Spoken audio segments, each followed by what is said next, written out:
Persona que está a tu lado y dile el tema del mensaje. Dígaselo con ánimo, dígale: Jehová cumplirá su propósito. ¿Cuántos pueden creer esto? ¿Cuántos lo pueden creer?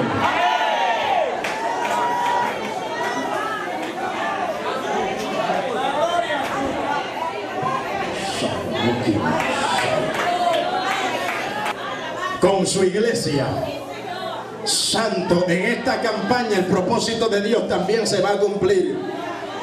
Lo que Dios quiere hacer en este lugar verdaderamente se va a cumplir, porque Él ha determinado desde antemano, gloria a Dios, desde antemano, de que se va a cumplir el propósito de Dios.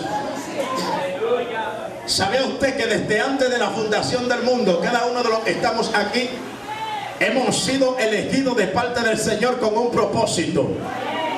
Fuimos llamados y fuimos señalados de parte del Dios del cielo. Muchas personas de las que están aquí en esta noche quizás nunca se imaginaron de que iban a estar dentro de una iglesia levantando manos santas y glorificando al Señor, pero un día la mano de Dios lo señaló. Un día el poder de Dios lo señaló y le dijo: no pertenece al mundo, sino que pertenece a la iglesia. No pertenece a las tinieblas, sino que pertenece a la luz. No pertenece a la muerte, sino que pertenece a la vida. Por tanto, el propósito de Dios te abarcó. El propósito de Dios te, aleluya, te abrazó. El propósito de Dios te alcanzó. Cuando en otro tiempo tú nunca ibas a pensar, iba a estar dentro de la iglesia. Quizá estaba envuelto en delito, quizá estaba envuelto en pecado, pero la mano de Dios te alcanzó. ¿Cuántos pueden glorificar el nombre del Señor?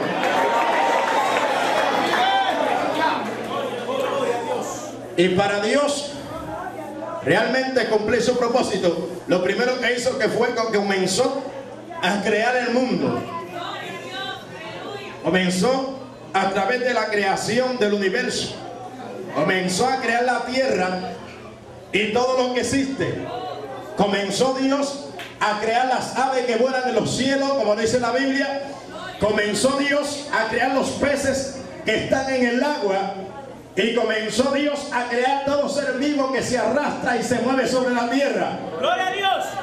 Ahí inicia el propósito de Dios, pero empezando Dios su propósito, faltaba lo más importante, que era la creación del hombre. Entonces dice Dios en Génesis capítulo 2, verso 7, la Biblia dice que tomó Dios del polvo de la tierra, hizo al hombre y sopló aliento de vida por su nariz y el hombre llegó a ser un ser viviente. Entonces ahí inició directamente lo que es el propósito de Dios con el hombre. Y cuando empieza el propósito de Dios, en ese momento se levantó un enemigo llamado Satanás, disfrazado a través de una serpiente, y comenzó a establecer una conversación con esta mujer llamada Eva. La Biblia dice que tomó de un árbol prohibido, aleluya, tomó de un fruto que no le era permitido tomar, y comiendo de él le dio a su esposo.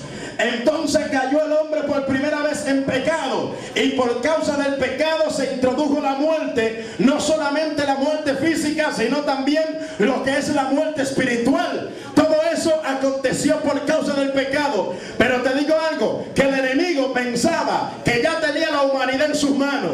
El enemigo pensaba que ya la iglesia había sido derrotada, porque dije: bueno, he desbaratado el propósito de Dios. Eso pensaba Satanás. He determinado el propósito de Dios, alabado sea el nombre del Señor. He destruido el propósito de Dios, pensaba. Esto pensaba el enemigo cuando hizo caer al hombre. Pero cuando Satanás pensaba que lo tenía todo, a la raza humana en sus manos, entonces Dios levantó directamente una promesa en Génesis capítulo 3 verso 15, diciendo que iba a levantar una simiente santa. Esa simiente santa era Jesucristo, el Hijo de Dios. ¿Cuántos levantan su mano y glorifican al Dios del cielo? Óigame. Entonces cuando Dios levanta esta promesa en Génesis 3:15, le dice a Dios entonces a la serpiente que iba a levantar una simiente santa, que la serpiente iba a herir a la simiente en el calcañar, pero la simiente santa lo iba a herir en la cabeza.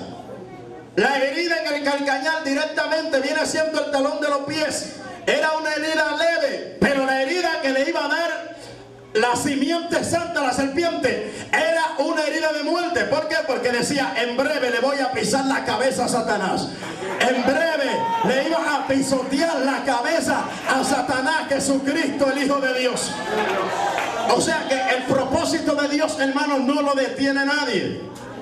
Dígale a la persona que está a tu lado, el propósito de Dios no lo detiene nadie.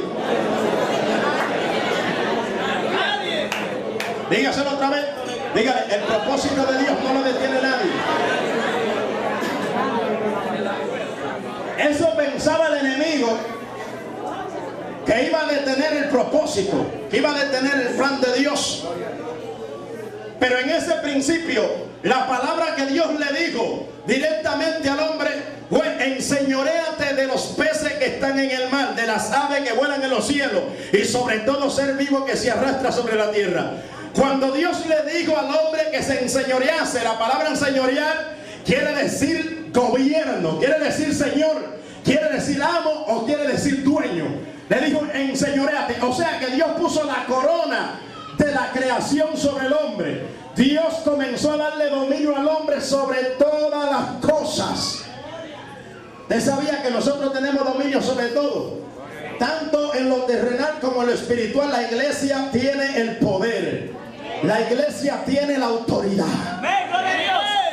Lo entregó todo en nuestras manos.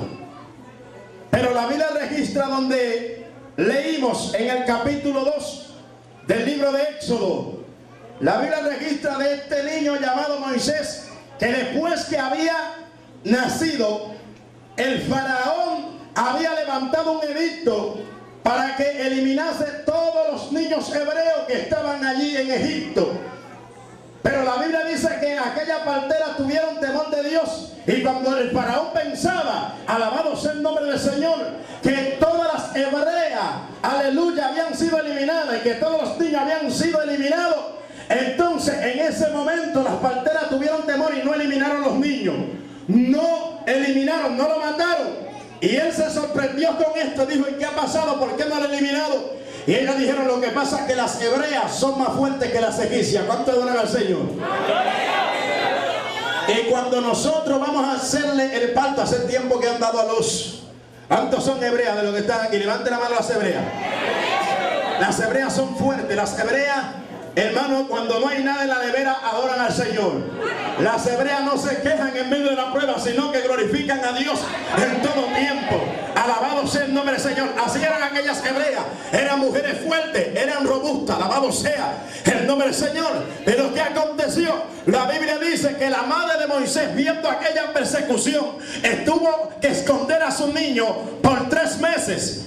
Y no pudiéndolo ocultar más tiempo, la Biblia dice que hizo una arquilla de junco y la calafateó con asfalto y brea. Puso el niño en un carrizal, en una pequeña barquita, y entró el niño Moisés allá adentro. Y entrando el niño Moisés, lo puso a la orilla del río Nilo, como dice la palabra. Empujó aquella barquita y la barquita comenzó a navegar por encima de las aguas.